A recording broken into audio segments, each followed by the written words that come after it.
Hi, welcome back to the Mental Health and Addiction YouTube channel. Again, I'm Justin, and this is going to be episode 15. I've been trying to come up with some new ideas for my episodes, because I think that's good to kind of not only go over things in a different way, in case the last way I discussed them, maybe it didn't sink in very well, or for some people maybe it was maybe confusing. So I'm going to go over some things more comprehensively, and I'm going to discuss basically feelings that we have, discussing how we feel and what stressors have been introduced or exacerbated by either a mental health or addiction, or a combination of mental health and addiction issue, or with uncertainty in the world that it may exacerbate, just some of your feelings that we're going to discuss in general. Some strong feelings you may be having, real strong, especially for those with mental health and addiction. There's some real strong feelings about what's going on, and I'm not talking about opinions. I'm talking about how people feel. So, this is episode 15, like I said. I'm going to discuss fear, self-respect, communication, coping, recovery, poverty, mistakes, and I'm going to go into the drowning effect a little bit more. I'm going to talk about insecurities, and I'm going to discuss the taboo subject of suicide, and more. So, I told you guys that, in the beginning that I wasn't going to be concerned with what's politically correct. A lot of people maybe feel that suicide is a taboo subject and don't want to discuss it. I, again, am speaking from my experience. I'm not a doctor. I'm not trained, but I have had a lot of experience with my feelings, addiction, mental health issues, getting treatment for mental health issues, getting clean off of heroin, and after which I've been trying to address my core mental health issues. I do have borderline personality disorder, and I have severe anxieties, depression, stuff like that. So I have a lot of experience, and I feel like I've learned a lot from my experience. And if I can give any information to anyone who could avoid going through a lot of the pain that I've gone through, due to lack of guidance, there's not much information out there on mental illness in general, mental illness and addiction. And again, it's a stigmatized thing in society, so it's difficult to request that kind of information, or to even know where to get it, or at least it has been for a while. Hopefully some of these things are changing, and we can take the taboo nature of and stigmatization in general of mental health issues away from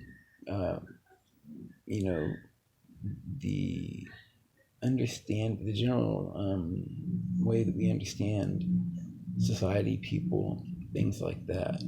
Okay, so feelings we might be having: anxiety, and I would characterize anxiety as fear of the unknown, generally. Extreme anxiety for people with borderline personality disorder like myself. I believe people with bipolar disorder and other different types of mental health issues, and when addiction is involved, there's always going to be some extreme feelings and anxieties, and some of the following feelings I'm going to discuss. I apologize.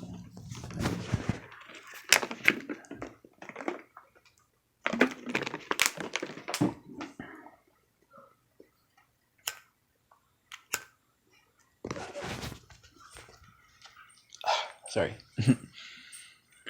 So, extreme anxiety can feel like, and this may sound ridiculous to some people, but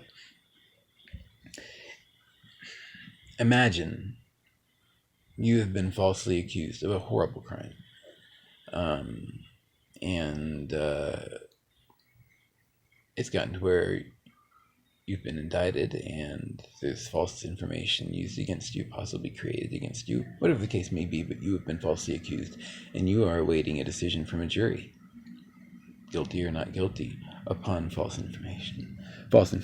So imagine that type of anxiety. Extreme anxiety can feel like you're waiting on a decision from a jury on these criminal charges falsely accused upon you, some horrific crime, as I mentioned, or some kind of judgment based on such incorrect information, and you are waiting on that decision, and it's coming down any moment now. You're walking into the room, and decision has been reached by the jury. That type of thing. All that dramatic TV courtroom stuff. Especially the way Law and Order does it. Oh my. I don't know if you guys get into that or any other type of legal shows, but that's my explanation for right now on what extreme anxiety feels like for those of us with extreme mental illnesses. It can feel like you're waiting on that's how intense it is. I'd rather put it like that. The intensity really is equal to such, especially when you're at your breaking point, when you're at the drowning effect, when you've just had it. Fears, some more feelings, and fears and anxiety can go together, but fears are often due to anxiety or anxieties, or even just when you know some struggle is coming and you're aware already that you are woefully unprepared for whatever's coming. And a fear can be something that you know is coming, and anxiety can be something that you know is coming also. But an anxiety can also be something that you just don't know. Could be good, could be bad, could be nothing. But, it's an anxiety. It's a fear of the unknown. So fears, though, when you know some struggle is coming, like I said, and you're not prepared. A perfect example is people who were in between jobs and were unable to qualify for unemployment. Many people have had no real income since the country shut down way earlier this year. Months ago, it's been 3.5 months since many Americans have had any type of income, and I'm referring to that stimulus check of $1,200 per person that some of us got. And many have had,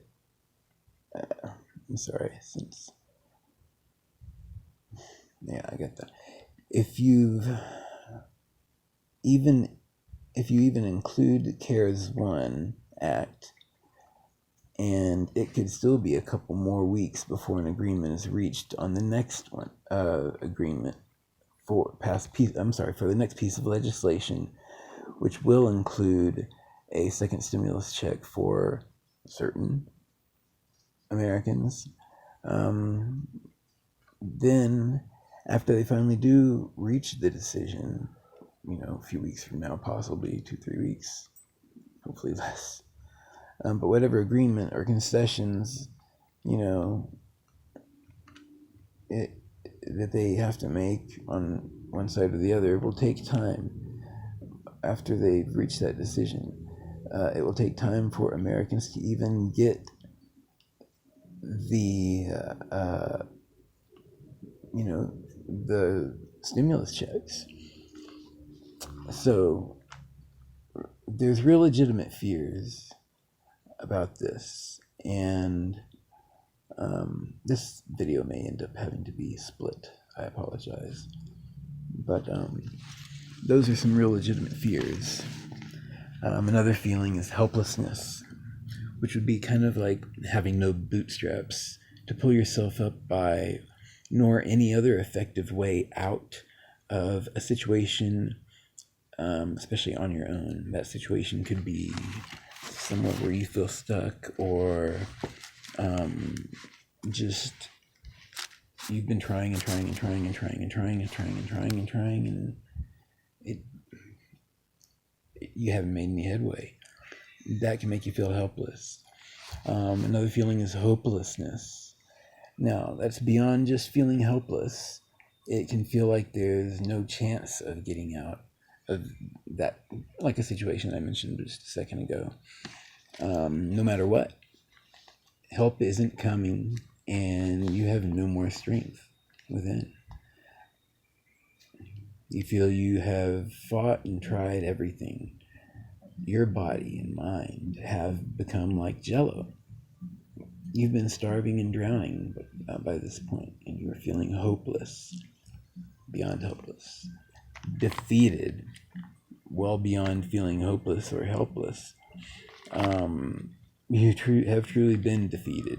If you feel this way, you've pretty much been defeated. A dangerous place to get to. One likely has accepted their extreme struggles or misfortune in life, and it has defeated them after they have long been trying with all their might to remedy a terrible situation, stressful situation. But not only have these efforts and struggles been in vain, ineffective, but may have even caused them some additional permanent problems, which also, like the previous problems, are still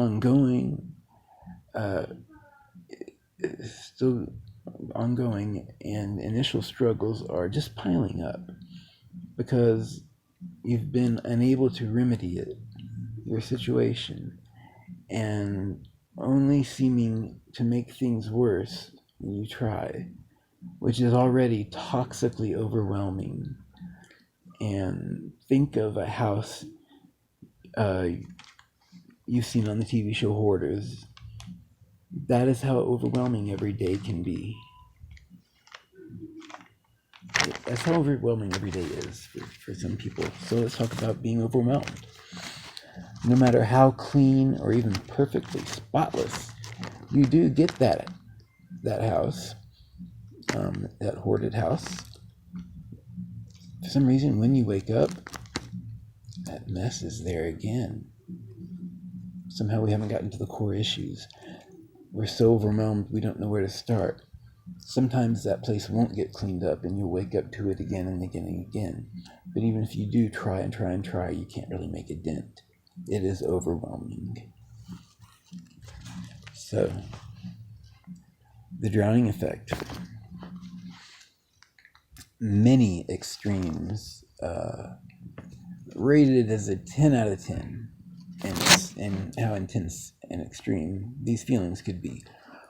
Feeling overwhelmed, desperate, out of control, or like you've lost control. And that can be of your sanity, of what you may do in order to try to get by. You can't eat, feed your family, you may resort to stealing. Hopeless feelings, feeling silenced, that's a bad one. Being victimized, often being embarrassed, ashamed of the situation that they find themselves in, and not being comfortable at asking for help. It would be so much easier to just check out and never have to deal with the acute hardships, which there's no end in sight to. You've been putting up with it, maybe even have set some time frame in your mind for how long you would be willing to deal with it before it was apparent that life is just going to suck now. and not just suck. These are extremes. I want there to be no confusion about that. And I'm not condoning any of this. I am speaking from my experience on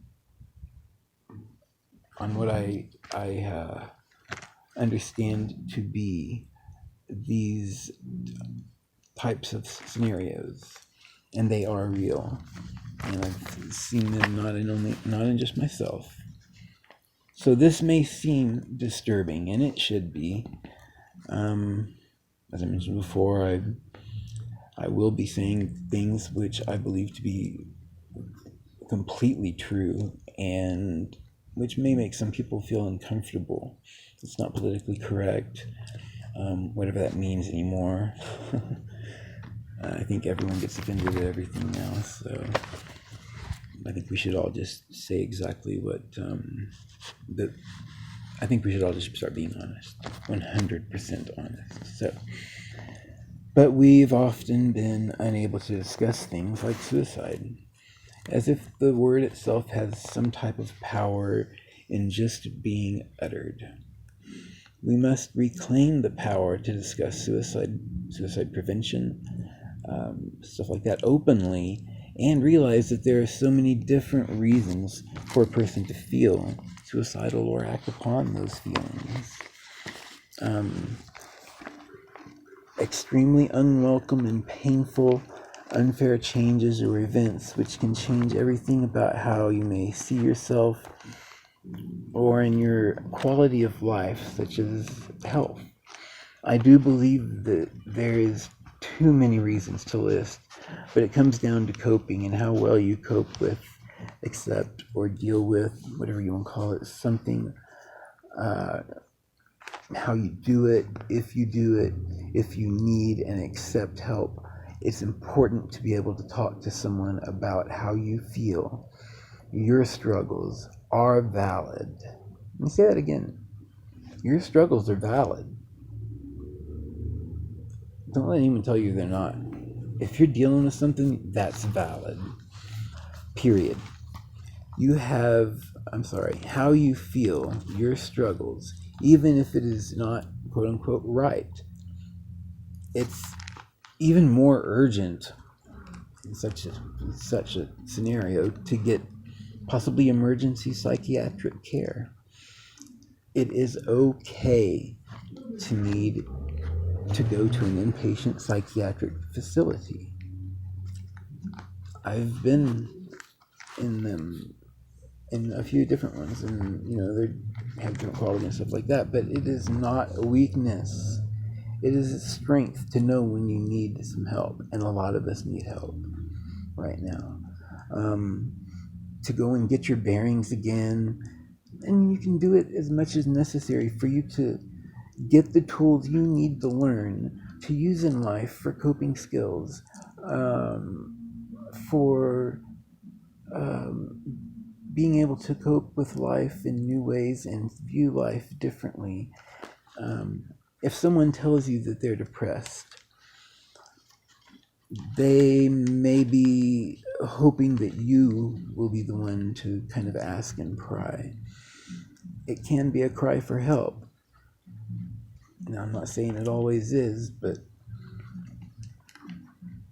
I think it often is. But I don't know, I can't speak for everyone. But if someone tells you that they're suicidal, please believe them. For someone to say that to someone, and many people think it's a horrible thing to tell someone, but should someone who is suicidal really be expected to keep that to themselves? And this may sound ugly, but if they were not to tell anyone, everyone else would or could kind of end up thinking, shaking their heads and thinking, crying, saying, I had no idea, or if I had only known, something like that. But in a way, those are, I think, often a way for the people who, after suicide, for those left to kind of cope with maybe the denial of the hardships endured by the unfortunate depth of struggles that the person they're living with every day. And it's beyond the whole wait 24 to 48 hours and you'll feel better thing. That may have, I don't know what study that's from, or maybe for like teenagers and stuff like that, but with social media and all that, just take it seriously. If your kids are struggling, definitely monitor the social media, please. People get really, it's like living a life online, and they can have a whole life online that you're not aware of if you don't monitor that stuff. They can end up being very depressed and doing horrible things when you have no clue what they're doing online and that they were even upset. Kids can hide things from their parents so well. It's very sad how well many kids can do it, and it's often the name of privacy. I'm not saying violate your kids' privacy. There's a thin line there, but I think it's important for parents to know what's going on with their kids in their kids' lives. Anyway, securities and insecurities in life and in relationships and with yourself. Feeling anxious about your ability to be stable in the future. That could be financial insecurities, especially when you're woefully insecure. Actually, it's kind of the number one stressor for poor and impoverished people. Just because it is such a big worry, and many people, for whatever reason, are unable to provide themselves with all they need for just basics to get by. People give up on that because it truly would be easier to live outside, be homeless, than for them to have those extreme concerns that they're unable to meet regarding their basic needs, roof over their head, utilities, having to worry about medications, also all the cost of living. Some people give up that cost of living, and that's just really no way to live. It's just so sad. We need to take care of our citizens, our community better. We cannot let people be homeless. I've discussed this before. There's a way to do this with taxes, and it's so much cheaper than locking people up or taking care of them only when there's emergencies. And I've discussed that. Anyway, so these basic things, extreme concerns, how to pay for basic things they can't afford. Your food or prescriptions after rent, whatever. It's not that they want to be homeless or struggling. Society judges and labels people with lots of labels when they're strugglers, when they struggle, when they have mental health issues, and you just don't know their life. You just don't. Please don't put people in ticky-tacky little boxes. Okay, I do want to discuss one other thing, and this is an example of manipulative tactics by the Trump administration and the authoritarianism and lies. Colin Powell did an interview where he said that this administration, or Trump specifically, is a liar. He lies constantly. So he is a decent Republican, I believe, Colin Powell, and we can trust him. My belief, and I believe a lot of Republicans' beliefs. So, just today, I watched Attorney General Bill Barr testify on Capitol Hill today, and one of their opening statements was a long compilation of clashes between police and protesters, which was cut and clipped in a way that was removing any and all context from the videos. And it's those types of videos that are used to mislead us. Yes, there's people upset, but just clearing them out or dispersing them is akin to putting a Band-Aid on a heart attack. Think about that. First of all, you don't put a Band-Aid on a heart attack, no matter how big it is. Okay, anyway. So, that's about how effective clearing out or dispersing them is with federal agents. It's actually worse than that. I'd say it's just far worse than that. It's pouring fuel on a fire that should not even be lit, but is lit because there's residual fuel. The real issues still need to be addressed.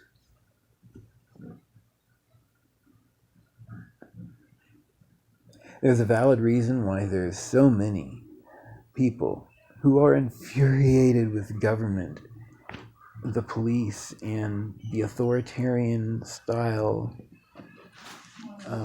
manner in which force is being applied to our own citizens. We do not need to use military against Americans and calling them terrorists. It is a mischaracterization, a lie, and I just really hope that everyone will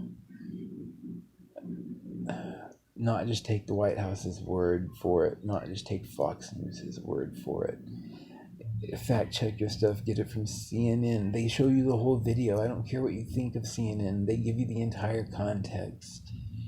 And yeah, they have opinions, but I don't agree with everyone on CNN just because I watch it. It's good to come to your own conclusions because that means you're using your brain. Keep using your brain. We all know what's right and wrong for everyone in society, and we've got to do what's right for everyone. We have to do what's right by ourselves, by everyone, by our children, by our families, by our legend. Who's going to take our place when we're gone? The younger generation. Let's not leave them a divided country. We must reunite. People who have disagreements and don't speak to each other anymore, who were once close, I'm sure. Reunite. Reunite. Don't let party affiliation divide you. Talk about something else. I saw a bumper sticker on a car today that said King Trump, Imperial America 2020. If you don't know what imperialism is, please look it up. I can sum it up for you as basically the expanding of one empire. Let's say Britain. England did that for centuries, I believe. Colonizing other locations such as India, Australia, many places in Africa, and when they left, because finally they were forced out because they were sick of being occupied. That's colonialism. Imperialism is and colonialism is when you force your way of life upon another people with their own customs and ways. Force them to learn your language, force them to worship your God, force them to be loyal to your king or your government. That's imperialism, and that is not right. No, we are better than that. We can all live together in harmony, and we do not need to force our way upon others. Imperialism is outdated. Come on now. That's like 16th century stuff, maybe 17th, but come on. We are not going to be forcing our way of life upon other people. That is not right. That is what many of the Republicans are trying to do to the entire country. That's what the Trump administration is trying to do. It's authoritarianism. Imperialism is authoritarianism, and we should all be afraid of that. We haven't really had that. in our country, and I believe that many Americans feel that we are just immune to it. It can't happen here. I mean, it's happening and unfolding right in front of us. Anyhow, I'll stop on the politics, and I have a poem to read, and I would like to know if you guys made it to the end of this video. I wrote this poem whenever I was a prescription pain addict and heroin addict. Loss. Loss of oneself, loss of control. These precious things we take for granted. Loss of physical control while keeping a sound mind, while suffering physically on a scale insurmountable. Quiet, lonely, hardly noticed by those around. Yet this pain, this physical pain is so great.